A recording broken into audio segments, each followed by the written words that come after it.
Hey everyone, tonight we're diving into a topic that's equal parts scandalous and scholarly, the intimate, perplexing, and sometimes downright bizarre world of medieval sexuality. Picture an era of chivalry and dubious herbal remedies, where foreplay often meant whispering a polite request and praying no one was eavesdropping. Before you settle in, hit that like button and subscribe if you genuinely enjoy this content. Drop a comment about where you're tuning in from and the time there. It's always fascinating to see our global audience. Now, dim those lights, maybe turn on a fan for some ambient noise, and let's embark on this journey together. Let's tackle the biggest misconception first.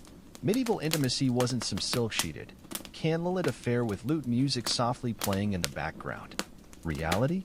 A cramped, one-room hovel shared by an entire family, kids, elderly relatives, a few goats, and a territorial chicken with zero respect for personal space. Privacy, as we know it, simply didn't exist. For peasants, the kitchen, bedroom, and stable were often the same square footage, just with distinct aromas. Couples had to get creative. Timing was everything, volume control was crucial, and hoping the kids were asleep and facing the wall was a must. Curtains were a luxury, beds were communal, and even among nobles, servants might be snoozing at the foot of the bed or pretending not to notice anything in the corner. Many aristocratic households kept detailed bedroom records for legal or religious reasons, awkward, to say the least. Traveling didn't help either. Inns often had shared beds, meaning strangers slept side by side, complicating matters further. Want affection? Better check if the bed was already occupied and whether the other person had left their boots on. Married couples, if both were awake and reasonably clean, might share a straw mattress and hope for the best.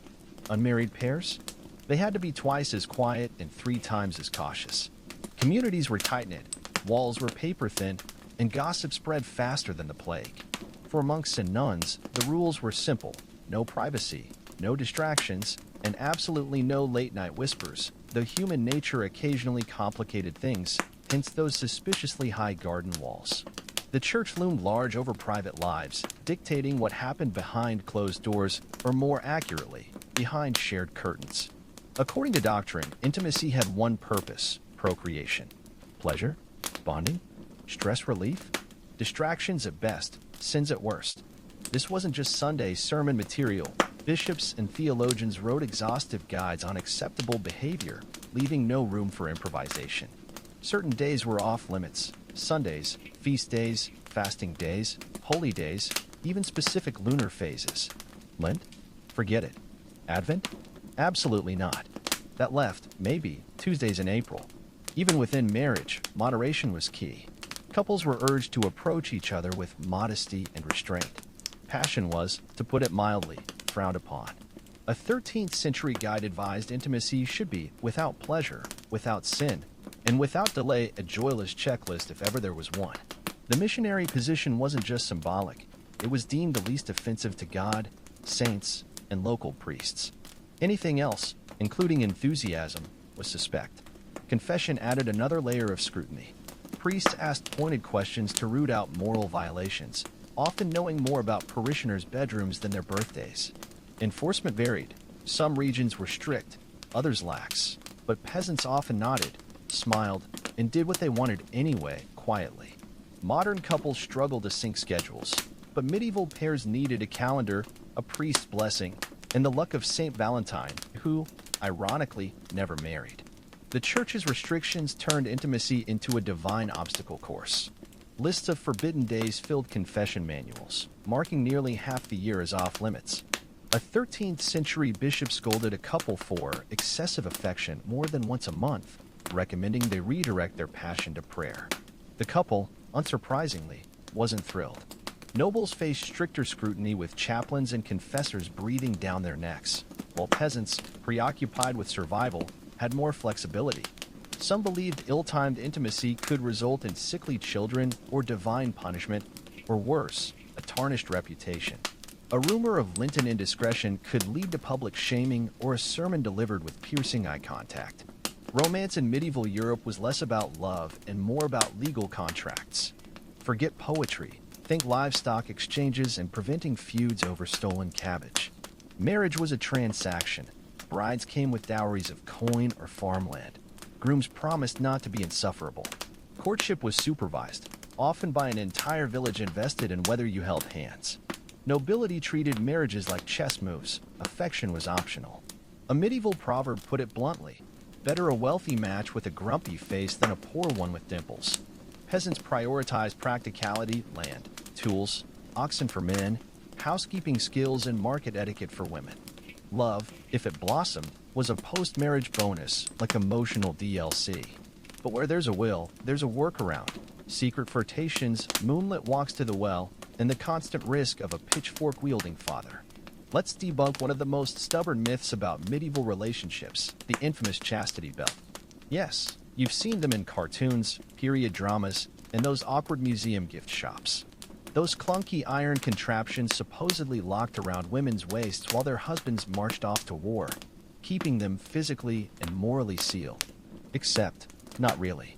Here's the truth. There's zero solid historical evidence these devices were widely used in the Middle Ages. Most surviving examples actually date to the Renaissance or Victorian era periods, far more obsessed with projecting their own repressive fantasies onto medieval times than documenting reality.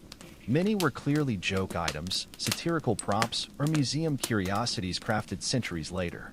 Medieval manuscripts, which recorded everything from tax ledgers to scandalous gossip, remain eerily silent on mass chastity belt distribution.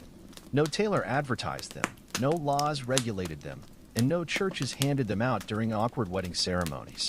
The design alone screams impracticality. Medieval hygiene was already questionable. Now imagine adding a rust-prone metal cage with no instruction manual and a padlock requiring a blacksmith's intervention. The resulting infections would have outnumbered prevented affairs. So where did this myth originate? Likely from later moral panics and satire. Renaissance moralists and Victorian collectors loved the image of a controlled medieval woman. It fit their narrative that virtue required literal padlocks on underwear. In reality, fidelity was enforced through more effective and less rusty means: relentless surveillance, social shaming, strategic marriages, and the ever-watchful eyes of neighbors doubling as unpaid detectives. Noble women lived with chaperones. Peasant girls faced entire villages monitoring their every move. A whiff of scandal could mean lost dowries, public penance, or confessions involving phrases like, "by the barley field at dusk." Now for a plot twist, medieval towns didn't just tolerate brothels, they licensed and taxed them. In many urban centers, especially ports, brothels operated as legal businesses with designated red light districts centuries before traffic lights existed. Some cities even appointed brothel keepers, or more colorfully, keepers of public women, a job title that'd raise eyebrows on any resume. The rationale? Pragmatic cynicism. Authorities believed regulated brothels prevented worse sins: adultery, assault, or heaven forbid, spontaneous dancing. The church officially condemned these establishments but unofficially turned a blind eye. Some clergy even collected rent from brothels they publicly denounced.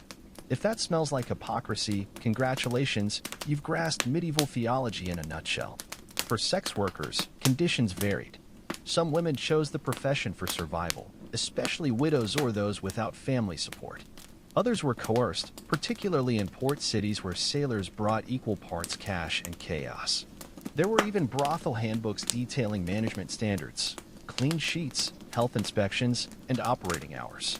Patrons ranged from knights to monks. Yes, despite vows, paying in coins, eggs, or whatever barter they scrounged up, medieval tinder this was not. Now, set the scene. Candlelight flickering, a thatched roof leaking breezes, your lover whispering sweet nothings, until they remove their wool tunic and unleash a wave of medieval musk. Personal hygiene? A luxury. Peasants bathed monthly if they didn't accidentally fall into a river. Soap was expensive, public bathhouses occasionally banned during plagues or scandals. The wealthy enjoyed herb-scented baths with linen-clad attendants. The poor got a cold bucket and prayers that they smelled less than the livestock. Water itself was sometimes feared. Cold baths were thought to invite illness.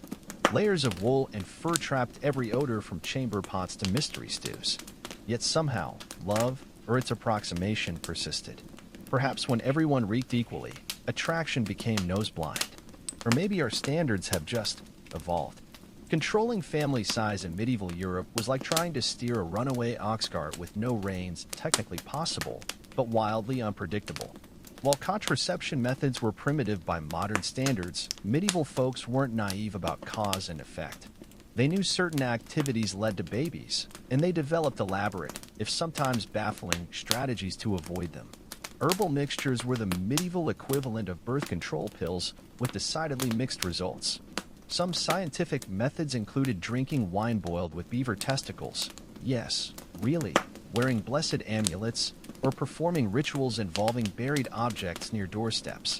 One popular theory suggested vigorous jumping after intimacy could prevent pregnancy, an approach that may not have been effective but certainly burned calories. Barrier methods existed in crude forms, linen soaked in herbal concoctions, wax plugs, and even early prototypes resembling modern condoms that you definitely don't want to know how they were made. The Church, of course, condemned all such practices as sinful interference with God's plan. Procreation was marriage's sacred duty, and anything thwarting it risked pulpit-fueled damnation. Yet real-life trumped doctrine. Married couples struggling with poverty desperately sought to space out pregnancies. Unmarried lovers had even stronger motivation. When methods failed, as they often did, hasty weddings, hidden pregnancies, and awkward confessions followed. Church records overflowed with cases of fornication, while village gossips tracked scandals with census-level precision. Some communities practiced hand-fasting and formal engagements allowing cohabitation before official weddings. The church later cracked down on this loophole, but not before generations of early arrival babies were born. Peasants often pragmatically rushed weddings when pregnancies occurred. While nobles faced graver consequences, illegitimate children could derail inheritance and spark feuds. Virginity was less about morality than legal currency, especially for noble women. Verification methods ranged from dubious, midwives inspecting hymens, to theatrical, displaying bloodstained sheets after weddings. A failed test could annul marriages and ruin families, yet men faced no such scrutiny. Their experience was considered irrelevant, even admirable. Same-sex relationships undeniably existed, though acceptance varied wildly. Officially condemned by the church as unnatural acts, real-life evidence survives in love letters between monks, noble women's passionate friendships, and same-sex pilgrimages. Without modern labels, people lived quietly, coding affection in poetry or allegory. Adultery wasn't just personal betrayal, it threatened social order. Married women caught in affairs faced public shaming, exile, or worse. Men had more leeway unless the wronged family had power. Some towns imposed creative punishments, fines paid in church bells, parades and shame shifts, or, for nobles, discreet disappearances from court. Consent existed in theory but rarely in practice. Canon law recognized verbal marriage consent, even in fields, but noble daughters' opinions were overruled by dowry negotiations. Peasant women could refuse matches but risked economic ruin. Within marriage, marital debt, obligated spouses, a chilling euphemism for lost bodily autonomy. Yet court records show women occasionally won assault cases, proving even medieval justice had cracks of progress. The church's war on pleasure created absurd contradictions. Celibacy was idealized, but population growth required marital relations. Theologians like St. Jerome argued even marital desire was weakness, leading to confessional interrogations about excessive affection with one's own spouse. Most people ignored these extremes, finding comfort in intimacy after long days of futile labor. Medieval romance was less about candlelit poetry and more about navigating a minefield of legal contracts and property disputes. Forget swooning troubadours. Real courtship involved livestock negotiations, land assessments, and two families haggling like merchants at a cabbage auction. Marriage was fundamentally a business transaction, with daughters serving as diplomatic pawns to seal alliances or prevent feuds. A bride's dowry might include coin, linens, or a prized patch of farmland, while the groom's family promised, in theory, not to make her life completely miserable. The process was ruthlessly pragmatic. A man's marriageability was judged by his acreage and oxen, a woman's by her cheese-making skills and ability to avoid marketplace drama. Among nobility, matches were arranged like military campaigns, with affection considered an optional bonus. what one cynical proverb called emotional DLC not included in the base package. Peasant couples had marginally more choice, though refusing a match could mean becoming a social pariah or facing economic ruin. Yet humanity stubbornly persisted. Secret courtship flourished at village wells and harvest festivals. Young lovers exchanged wildflowers instead of jewels, stole kisses behind grain silos, and perfected the art of whispering through church pews. Literature of the period reveals the yearnings beneath the bureaucracy. Troubadour ballads glorifying unattainable love, clandestine letters between scholars, and legal documents accidentally recording tender moments. The Church's obsession with regulating intimacy created absurd paradoxes. While theologians debated whether married couples should avoid looking at each other naked, real people were inventing creative solutions. Some slept in separate beds, but shared midnight visits. Others exploited legal loopholes like hand fasting, considering themselves married after exchanging vows in a field. Monasteries became unexpected hotspots for emotional intimacy, with monks writing shockingly passionate letters to each other in coded Latin. Physical affection wasn't just restricted, it was scheduled. Between fasting days, feast days, liturgical seasons, and unclean menstrual periods, the churches allowed days for marital relations sometimes totaled fewer than 100 per year. One 13th century bishop famously scolded a couple for intimacy during Advent, ordering them to channel their energy into prayer instead. The medieval calendar became a labyrinth of divine red tape, where planning a romantic interlude required more strategy than a chess tournament. The upper classes suffered most under this regime. Kings had court chaplains monitoring their bedrooms, while noble women endured humiliating virginity tests before weddings. A missing hymen could void treaties and start wars, though ironically, medical knowledge at the time didn't fully understand female anatomy. Men, of course, faced no such scrutiny. A nobleman's premarital exploits were considered character building. For all the restrictions, medieval people found loopholes. Brothels operated with municipal licenses in most major cities, their workers paying taxes like bakers or blacksmiths. Some towns even provided health care for sex workers, recognizing their role in preventing greater sins. The church publicly condemned these establishments while privately collecting rent from them, a hypocrisy so blatant it inspired dark humor in tavern songs. What emerges is a picture of remarkable resilience. Behind the legal documents and moral treatises, human connection endured. Widowers remarried for companionship rather than politics. Peasant couples weathered plagues and poor harvests together. And in the margins of illuminated manuscripts, we find doodles of lovers holding hands, proof that even in the most regulated society, the heart refuses to be fully governed. The medieval bedroom was a battlefield where desire collided with doctrine in spectacular fashion. Church theologians turned marital intimacy into an obstacle course of shame, issuing directives so specific they bordered on parody. Positions other than missionary were labeled unnatural, enthusiasm was suspect, and achieving pleasure risked eternal damnation. One 14th century confessor's manual included such graphic interrogation guides that priests essentially became unlicensed sex therapists, knowing parishioners' bedroom habits better than their own spouses did. This hyperregulation bred dark humor.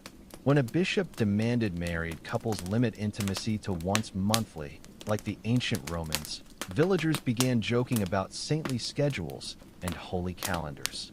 Nobles commissioned risque tapestries featuring biblical scenes with strategically placed fig leaves, while wandering minstrels sang double entendre ballads about plowing fields and milking cows.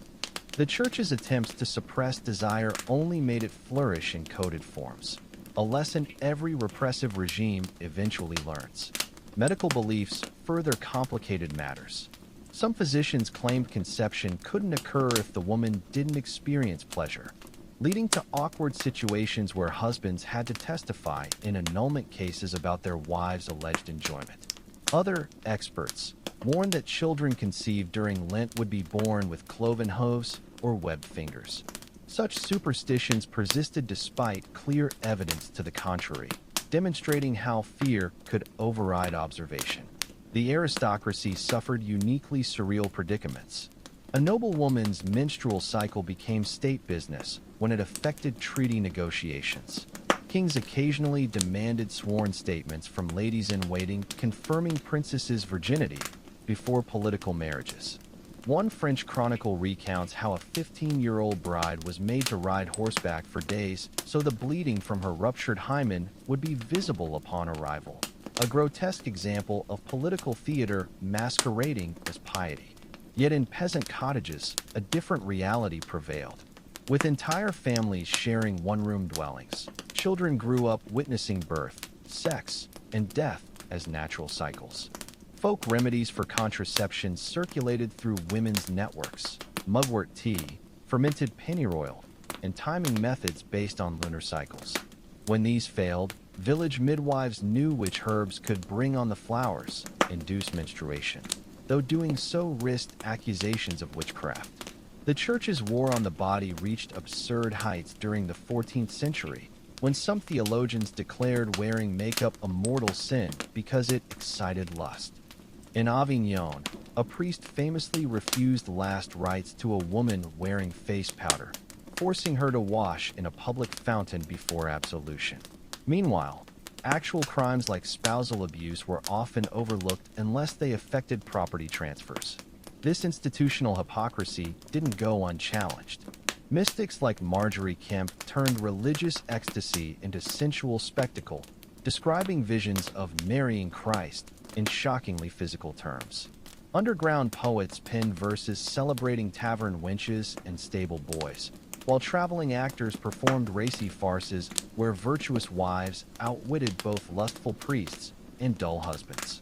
Perhaps the most telling survival is a 13th century wooden carving from a German church, hidden for centuries behind a choir stall. It depicts a grinning nun playing chess with the devil, using carved phalluses as chess pieces. This subversive artwork, likely created by a monk, perfectly encapsulates medieval Europe's strained relationship with desire, officially condemned, secretly celebrated, and forever caught between damnation and delight. The medieval approach to sexual health was a bizarre alchemy of superstition and surprising pragmatism. While physicians prescribed dangerous mercury ointments for lustful thoughts, village wise women developed effective herbal contraceptives like silphium, a plant so sought after it was harvested to extinction. Medical texts warned that excessive intercourse could cause spinal deformities, yet the same scrolls contained accurate diagrams of reproductive anatomy copied from ancient Greek sources. This cognitive dissonance reached its peak in treatment of sexually transmitted diseases. When the French pox, syphilis, ravaged Europe after 1495, doctors prescribed everything from gold potions to standing in horse manure at dawn. Yet simultaneously, Venetian hospitals established quarantine protocols recognizing contagion risk, while German city councils mandated sex workers undergo monthly health inspections. Public health measures startlingly ahead of their time. Childbirth became another battlefield between doctrine and reality. The church banned male doctors from attending births as immodest, forcing women to rely on midwives with generations of practical knowledge. These women used birthing stools and herbal analgesics long before modern obstetrics, while churchmen debated whether labor pains were God's punishment for Eve's sin or a test of faith. Some daring female healers even performed cesarean sections on dying mothers, an act technically forbidden but quietly tolerated when it saved noble bloodlines. The medieval body was a contested territory. Public bathhouses, once centers of social and medical practice, were shuttered during plague outbreaks, accused of spreading disease through immoral proximity. Yet the same church that condemned bathing as vanity employed full-time barber surgeons to bleed monks and lance boils. This hypocrisy was immortalized in the 15th century Dance of Death frescoes, where skeletal figures dragged pristinely clean bishops and filthy beggars alike to the grave. Perhaps nowhere was this contradiction more visible than in attitudes toward menstruation. Theological texts declared menstruating women unclean, barring them from churches. Yet peasant farmers tracked lunar cycles to predict the most fertile planting days. Noble women exploited the taboo, using monthly courses as diplomatic excuses to avoid unwanted political meetings. Meanwhile, male physicians prescribed menstrual blood as a cure for leprosy while holding scented pomanders to their noses during examinations. The Black Death catalyzed a sexual revolution no preacher could stop. With populations decimated, survivors found traditional marital norms collapsing. Widows inherited shops and estates, becoming financially independent for the first time. Labor shortages empowered serfs to demand wages, and with them, the freedom to choose partners rather than accept arranged matches.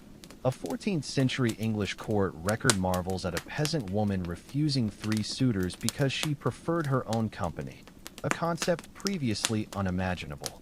Art from this period tells the real story. Beneath pious altarpieces, misericord carvings depict wives beating husbands and nuns kissing. Manuscript margins burst with acrobatic lovers, while Chaucer's Canterbury Tales gleefully recounts infidelities in monasteries. This underground current of rebellion proved unquenchable. When Vienna's bishop banned a popular fertility statue in 1480, villagers simply moved it to a hidden forest grove and renamed it as saint. The medieval understanding of sexual identity would baffle modern categories. People didn't define themselves as heterosexual or homosexual. Those terms wouldn't exist for centuries, but rather by their social roles and acts. A knight could write passionate letters to another man without scandal, provided he still married and fathered heirs. Likewise, female monastic communities often fostered intense emotional bonds that blurred the lines between spiritual sisterhood and romantic partnership, carefully couched in religious language. Church authorities obsessed over sodomy while struggling to define it. Early penitentials, guidelines for confession, vaguely condemned unnatural acts between men, but left enforcement to local whim. Mediterranean port cities like Venice developed thriving underground gay subcultures, while northern monasteries punished same-sex relations with fasting, unless the offenders were wealthy donors, in which case blind eyes were conveniently turned. Records from London's 14th century courts show men arrested for disorderly conduct in public baths, their punishments ranging from fines to public humiliation, depending on who had political connections. Women occupied an even murkier legal space, while lesbian acts were rarely prosecuted, partly because male clerics couldn't imagine women having sex without male involvement. Same-sex attraction among women was quietly acknowledged in medical texts. The 12th century Trotula manuscripts, written by female physicians, discuss treatments for women who love other women too ardently, suggesting professional recognition of queer desire even as the church denied its existence. Transgender and non-binary expressions flicker at history's edges. Joan of Arc's cross-dressing provoked outrage, yet other gender non-conforming individuals found acceptance in specific roles. The 13th century chronicler Matthew Paris describes a third gender group called the Bisu in Indonesia, while European legal records occasionally mention people assigned female at birth living as men for decades, usually only discovered upon their deathbed confessions. The medical establishment's approach was equally contradictory. Some physicians claimed same-sex attraction resulted from an imbalance of humors, treatable with herbs and bleeding, while others attributed it to demonic possession requiring exorcism. Astrologers offered another explanation. Men born under Venus-Mars alignments were predisposed to Greek love, a euphemism surviving from classical antiquity. What emerges is a spectrum of tacit tolerances. In 15th century Florence, authorities established the Office of the Knight, specifically to root out sodomy, yet conviction rates remained shockingly low, suggesting community protection of offenders. Conversely, when Eleanor of Aquitaine's court embraced troubadour culture celebrating same-sex love, it provoked no outcry until political rivals weaponized it against her. The real litmus test was often class, not morality. When King Edward II of England was deposed in 1327, his enemies accused him of unnatural acts, not because his relationships were unique, but because they provided convenient justification for regime change. Similarly, when the Knights Templar were destroyed in 1307, fabricated charges of homosexuality served as political cover for confiscating their wealth. These contradictions birthed a rich clandestine culture. Gay saints like Sergius and Bacchus were venerated with coded iconography.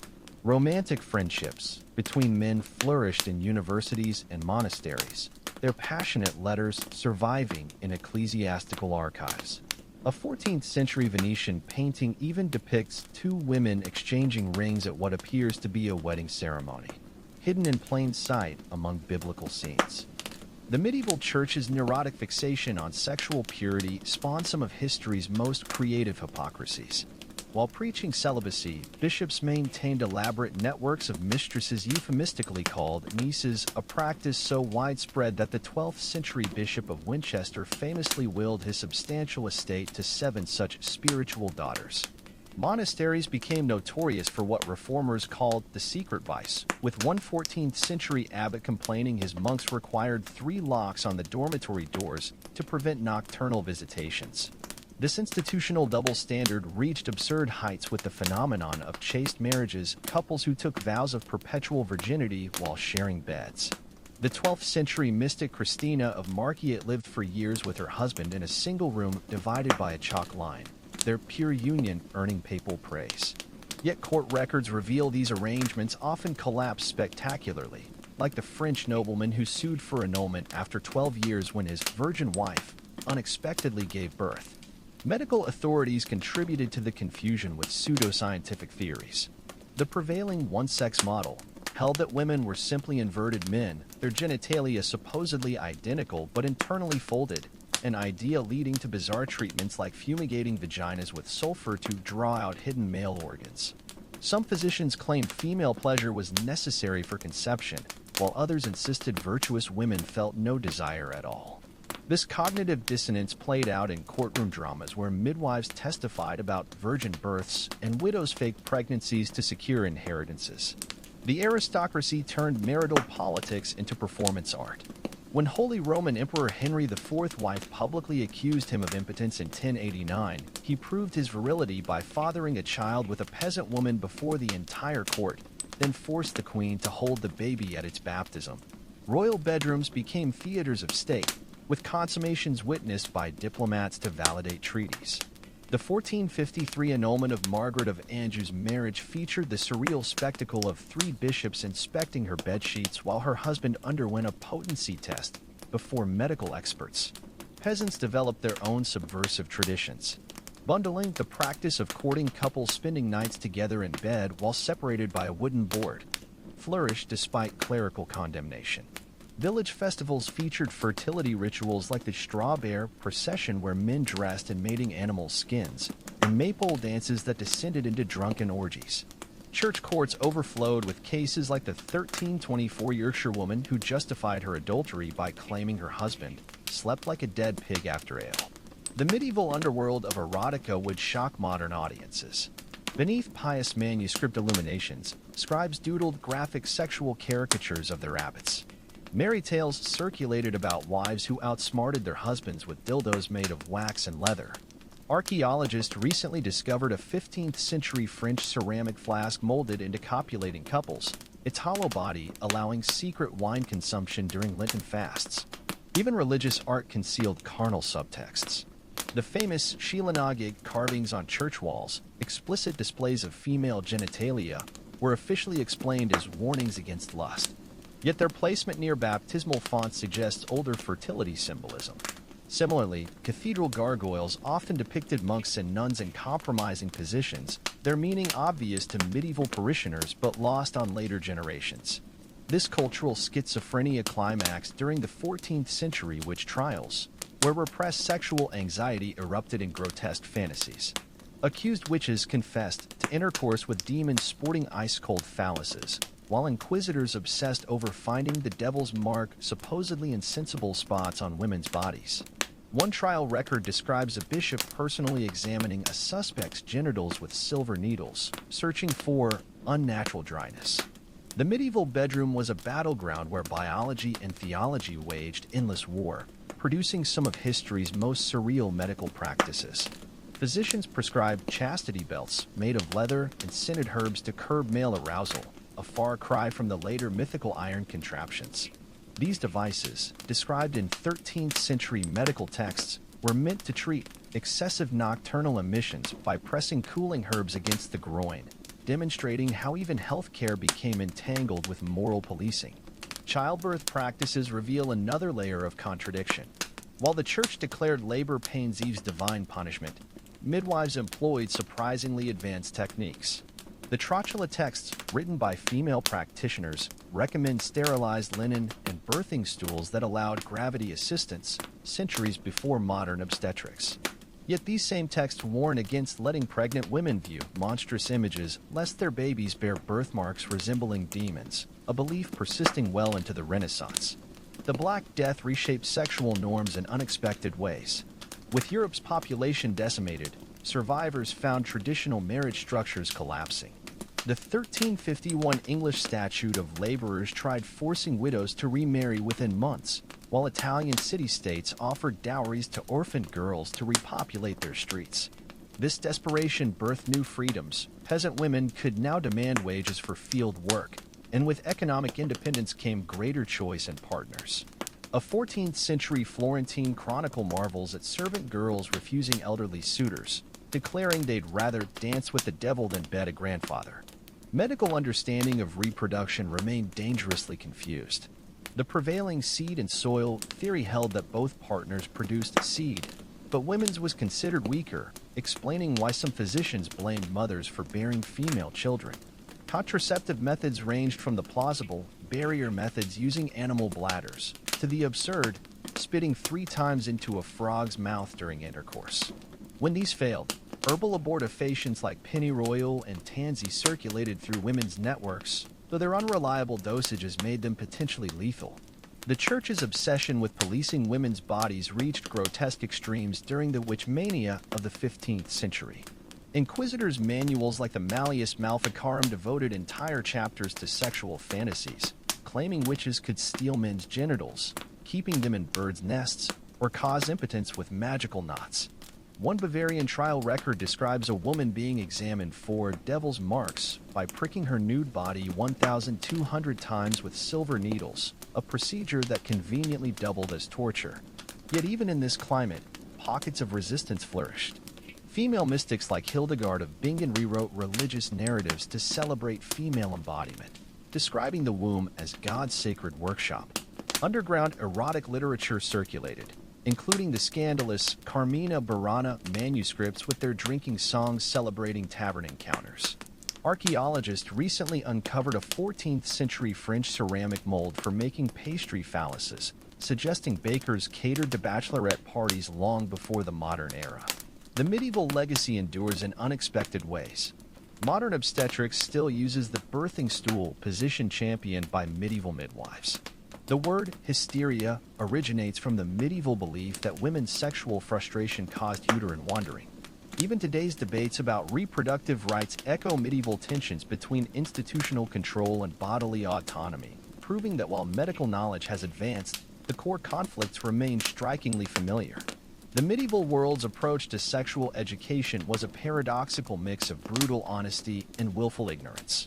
While peasant children learned about intimacy by sharing one-room homes with their families, the aristocracy developed elaborate systems of chaperonage that often backfired spectacularly. Records from 14th century England describe noblemen hiring courtly love tutors to teach their sons the art of seduction, the same sons who were supposedly being guarded from carnal knowledge. Medical texts of the period reveal startling contradictions.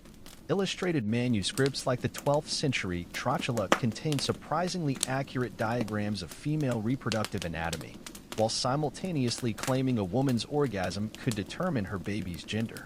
University-trained physicians prescribed fertility diets of sparrow brains and aphrodisiac wines, even as church councils denounced such practices as pagan superstition. This tension between empirical observation and doctrinal dogma created a bizarre hybrid of science and myth. The Black Death's aftermath forced dramatic sexual reforms. With Europe's population decimated by plague, governments enacted desperate measures. Venice established state-funded dowries for orphan girls, while English landlords waived marriage fees for peasant couples. These policies had unintended consequences.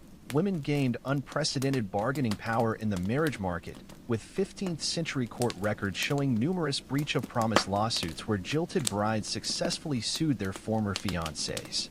Prostitution occupied a strange gray zone in medieval society. While officially condemned, municipal brothels flourished under royal licenses. London's Bankside stews were legally restricted to foreign women to protect local virtue. Church authorities collected taxes from these establishments while publicly denouncing them, a hypocrisy immortalized in the popular ballad The Bishop and the Brothel Maid.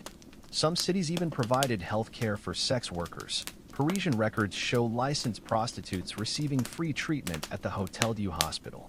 Marital sexuality became a political battleground during the 14th century papal schism. When French King Philip IV sought to annul his daughter Isabella's marriage, physicians testified that the English prince's member was deformed by witchcraft, while English doctors counterclaimed the princess was unnaturally frigid. This medical-political theater reached absurd heights when a delegation of bishops demanded to examine the couple's bedsheets 3 times weekly for evidence of consummation. Peasant communities developed their own pragmatic sexual ethics. Village courts routinely fined men for adultery, but often turned blind eyes to premarital sex if marriage followed pregnancy. Folk traditions like hand fasting allowed trial marriages, while May Day festivals celebrated fertility with dances that frequently ended in drunken couplings. Church reformers were horrified to discover some rural parishes still practiced ancient wedding blessings, where priests ritually approved newlywed sexual union by sprinkling holy water on their marriage bed. The medieval legacy echoes in modern sexual attitudes in unexpected ways. Our concept of wedding night rituals descends from the Church's obsession with proving consummation. The double standard that judges women's sexuality more harshly than men's traces directly to medieval penitentials that prescribed harsher penances for female adultery. Even today's debates over sex education mirror medieval tensions between practical knowledge and moral control, proving that while technology changes, human nature remains stubbornly consistent. The twilight of medieval sexuality dawned with the Renaissance, but its shadows stretched long into modernity. What began as whispered conversations in peasant cottages and coded gestures in noble courts evolved into the foundation of our contemporary sexual landscape. The 16th century printing press would eventually shatter the Church's monopoly on sexual knowledge, yet traces of medieval thinking persist in surprising ways. From the lingering stigma around menstruation to the politicization of women's reproductive choices, archaeological discoveries continue to rewrite our understanding of medieval intimacy. Recent excavations at a 14th century English monastery uncovered leather undergarments with strategically placed openings, contradicting centuries of assumed prudery. In Germany, researchers found a 600-year-old wooden dildo preserved in a latrine, its polished surface suggesting regular use. These artifacts paint a picture far removed from the sexless Middle Ages of Victorian imagination. The medieval approach to sexual health, for all its superstitions, contained flashes of startling innovation. Arab physicians like Avicenna preserved ancient contraceptive knowledge that European midwives adapted into herbal pessaries. Jewish communities in Spain maintained detailed marital guides addressing mutual pleasure, a stark contrast to Christian penitentials. Even the infamous witch hunts had an unexpected consequence. Trial records preserve invaluable accounts of folk birth control methods that would otherwise have been lost. Perhaps the most enduring medieval legacy is the tension between individual desire and institutional control. Today's debates over reproductive rights, gender identity, and sexual education still echo the same fundamental questions that plagued medieval theologians. Who governs the body? Can morality be legislated? How do we balance personal freedom with social stability? The 15th century wife who hid contraceptive herbs in her bread dough and the modern woman accessing birth control apps are united across centuries by the same fundamental struggle. As we examine medieval sexuality through modern lenses, we're forced to confront uncomfortable continuities. The same church that once banned lustful thoughts now struggles with clerical abuse scandals. Contemporary chastity movements recycle medieval rhetoric about purity. Even our obsession with celebrity sex scandals mirrors medieval villagers gathering to witness aristocratic consummation ceremonies. The ultimate irony? Many practices we consider progressive innovations were medieval norms. Communal childcare in peasant villages anticipated modern co-ops. The fluid gender expressions of medieval mystics presage today's LGBTQ+ movements. And the medieval understanding of sexuality as both physical and spiritual resonates with 21st century holistic approaches to sexual health. In the end, the medieval world reminds us that human sexuality has always been, and will always be, a battleground of contradictions, sacred and profane, private and political, constrained and irrepressible. The parchment may have yellowed, but the story remains startlingly familiar.